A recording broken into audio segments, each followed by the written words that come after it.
মহাবিশ্বে আজ অবধি প্রাণের অস্তিত্ব শুধু পৃথিবীতেই পাওয়া গিয়েছে, আর এই পৃথিবীতে রাজত্ব করে বেড়াচ্ছে হোমো সাপিয়েন্সরা। গুহাবাসী মানুষ আগুন আবিষ্কারের পরপরই হাতিয়ার তৈরির দিকে মনোযোগ দেয়, যে হাতিয়ার দিয়ে তারা পশু শিকার করে ক্ষুধা নিবারণ করত। সেই হাতিয়ার দিয়েই তারা নিজেদের হত্যা করতে শুরু করে।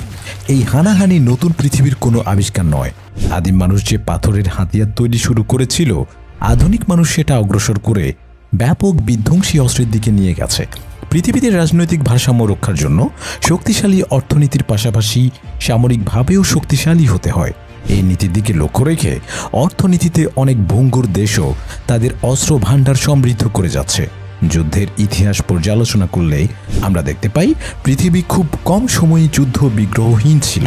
সরাসরি সংঘাত, যুদ্ধ, ছায়াযুদ্ধ পৃথিবীতে আজও লেগে আছে। তাই সামরিকভাবে শক্তিশালী হতে, রাজনৈতিকভাবে বিশ্বের প্রভাব বজায় রাখতে গোপনে ও প্রকাশ্যে সব সময় দেশগুলো ব্যাপক বিধ্বংসী অস্ত্র তৈরি করে যাচ্ছিল, এবং এই যাত্রা এখনও দেশে দেশে চলছে। কোনো পূর্ব ঘোষণা ছাড়াই 1945 সালের আগস্ট মাসে হঠাৎ করে পৃথিবীবাসী পারমাণবিক অস্ত্র লিটল বয় ও ফ্যাটম্যানের সাথে পরিচিত হলো। এই দুই পারমাণবিক বোমার গণবিধ্বংসী ক্ষমতায় পৃথিবী অবাক হলেও মিত্র শক্তি সাফল্যের সাথে যুদ্ধে জয়লাভ করে। এর মাধ্যমে পুরো বিশ্বের রাজনৈতিকভাবে আমেরিকা একচেটিয়াভাবে এগিয়ে যায়। পরবর্তীতে আমরা জানতে পারি, আমেরিকা ম্যানহাটন প্রজেক্টের মাধ্যমে পারমাণবিক বোমা তৈরি করেছিল। এই শতকে এসেও কয়েকটি দেশ তাদের পারমাণবিক অস্ত্রের কথা গোপন রেখে চলেছে। আফ্রিকা মহাদেশের সবচেয়ে প্রভাবশালী দেশ দক্ষিণ আফ্রিকাও পারমাণবিক অস্ত্র তৈরি করেছিল। নিজেদের প্রযুক্তিতে 6টি পারমাণবিক বোমা তৈরি করেছিল, কিন্তু দেশটি আবার নিজেরাই তা ধ্বংস করে দেয়। বর্তমানের প্রেক্ষিতে খবরটি আসলেই বিস্ময়কর, কারণ পৃথিবীতে পারমাণবিক অস্ত্র সমৃদ্ধ দেশগুলো সামরিক ও রাজনৈতিক ঘটনার দর কষাকষিতে অনেক সুবিধা পেয়ে থাকে। তাদের নিজস্ব একটি সফট পাওয়ারও থাকে। দক্ষিণ আফ্রিকার ক্ষমতায় তখন ন্যাশনাল পার্টি সরকার। দলটি একটি রক্ষণশীল কমিউনিস্ট বিরোধী দল। তাছাড়া এই রাজনৈতিক দল দেশটিতে শ্বেতাঙ্গদের প্রতিনিধিত্ব করছিল। তখন দক্ষিণ আফ্রিকা জাতিগত বিচ্ছিন্ন ব্যবস্থা ও বর্ণ বৈষম্যের জন্য সারা বিশ্বেই আলোচিত। বিশ্ব ব্যবস্থায় দুটি ব্লক তৈরি হয়ে গিয়েছিল, যার একটির নেতৃত্বে মার্কিন যুক্তরাষ্ট্র এবং অপরটির নেতৃত্বে তৎকালীন সোভিয়েত ইউনিয়ন। প্রাথমিকভাবে দক্ষিণ আফ্রিকার বর্ণবাদী সরকার মার্কিন যুক্তরাষ্ট্রের মদতপুষ্ট ছিল। অবশ্য এর পেছনে যথেষ্ট কারণও ছিল। স্নায়ুযুদ্ধের সময় দুই ব্লকই নিজেদের দিকে অন্যান্য দেশকে টানার চেষ্টা করে আসছিল। বিভিন্ন সাহায্য সহযোগিতার হাতও বাড়িয়ে দিয়েছিল।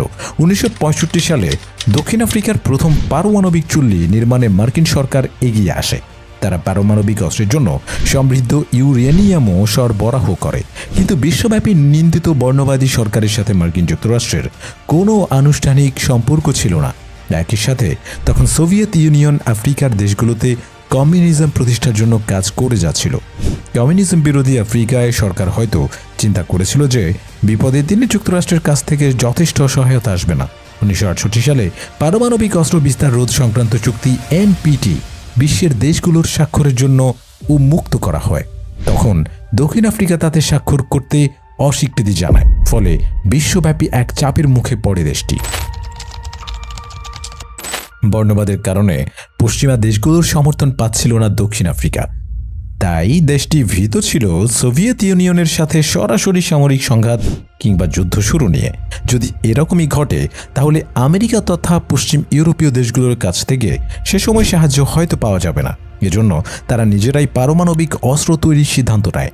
তারা বুঝতে পারে যে নিজেদের প্রয়োজনে নিজের দেশের মানুষ রক্ষার জন্য পারমাণবিক বোমার বিকল্প নেই। তাই তারা পারমাণবিক বোমা তৈরির এক গোপন প্রকল্প শুরু করে। দক্ষিণ আফ্রিকার আশঙ্কা সত্যি হয়। একসময় মার্কিন যুক্তরাষ্ট্র তাদের সহযোগিতা বন্ধ করে দেয়। ফলশ্রুতিতে তারা তাদের প্রকল্প এগিয়ে নিতে থাকে। তারা ভাবতে শুরু করে, নিজেদের পারমাণবিক অস্ত্র থাকলে বিশ্বমঞ্চে তারা আরও গুরুত্বপূর্ণ হয়ে উঠবে। 1957 সালে তারা মার্কিন যুক্তরাষ্ট্রের সাথে 50 বছর মেয়াদী অ্যাটম ফর পিস এর অধীনে একটি সমঝোতায় পৌঁছায়। 1965 সালে মার্কিন সহায়তায় পারমাণবিক গবেষণা চুল্লি তৈরি করে। 1967 সালে দক্ষিণ আফ্রিকা প্লুটোনিয়াম সক্ষমতা অর্জনের সিদ্ধান্ত নেয় এবং নিজেদের পারমাণবিক চুল্লি সাফারি 2 প্রতিষ্ঠা করে। পরবর্তীতে দক্ষিণ আফ্রিকার কয়েকজন সিনিয়র বিজ্ঞানী ইউরেনিয়াম সমৃদ্ধকরণের বিষয়ে অধ্যয়নের জন্য জার্মানির বার্মিংহাম বিশ্ববিদ্যালয়ে যান। সেখানে গিয়ে পাকিস্তানি এক বিজ্ঞানীর সহায়তা পান তারা। দক্ষিণ আফ্রিকার সরকার 1970 সালে এক জাতীয় প্রকল্প গ্রহণ করে। পারমাণবিক অস্ত্র তৈরির বিষয়টা এতটাই গোপনীয় ছিল যে মন্ত্রিসভার অনেক সদস্যই এই বিষয়ে জানতেন না। সর্বশেষ 1971 সালে দক্ষিণ আফ্রিকার জ্বালানি ও খনিমন্ত্রী খনি শিল্পে শান্তিপূর্ণভাবে পারমাণবিক বোমার বিস্ফোরণের অনুমোদন দিয়ে দেন। এভাবেই খনিতে ব্যবহারের কথা বলে দক্ষিণ আফ্রিকায় পারমাণবিক অস্ত্র তৈরি শুরু হয়।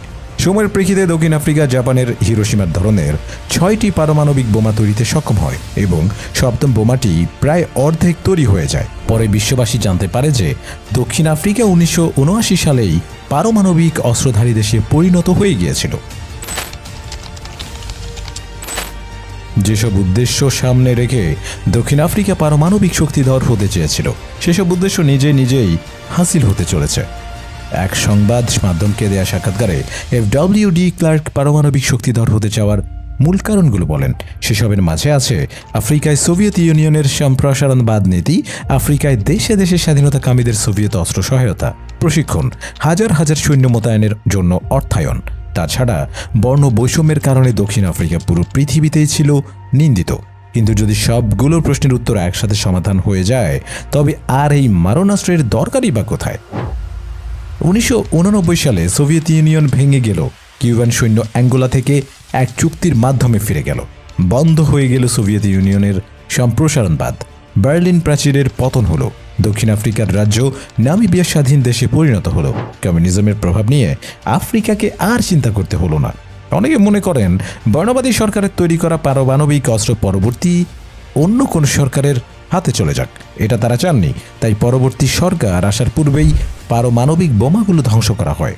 উল্লেখ্য, শেষ পর্যন্ত অন্তর্বর্তীকালীন সরকার পেরিয়ে তখন নেলসন ম্যান্ডেলার হাতেই ক্ষমতা চলে আসে। দক্ষিণ আফ্রিকায় তখন আন্তর্জাতিক সম্প্রদায়ের মধ্যে পুনরায় গ্রহণযোগ্যতা অর্জনের সুযোগ তৈরি হয়। ক্লার্ক সেই সুযোগ হাতছাড়া করতে চাননি। তিনি ধ্বংস করে ফেলেন নিজেদের সব পারমাণবিক অস্ত্র। দক্ষিণ আফ্রিকাই একমাত্র দেশ নয় যে তারা নিজেদের পারমাণবিক অস্ত্র ত্যাগ করেছে। ইউক্রেন, বেলারুশ, কাজাখস্তানের কাছেও পারমাণবিক অস্ত্রের ভাণ্ডার ছিল। 1994 সালে বুদাপেস্ট চুক্তির পর ইউক্রেন রাশিয়ার হাতে সব পারমাণবিক অস্ত্র তুলে দেয়। বিনিময়ে ইউক্রেনের নিরাপত্তার প্রতিশ্রুতি দেয় মার্কিন যুক্তরাষ্ট্র, যুক্তরাজ্য ও রাশিয়া। তবে অন্যদের সাথে দক্ষিণ আফ্রিকার ঘটনার মৌলিক পার্থক্য রয়েছে।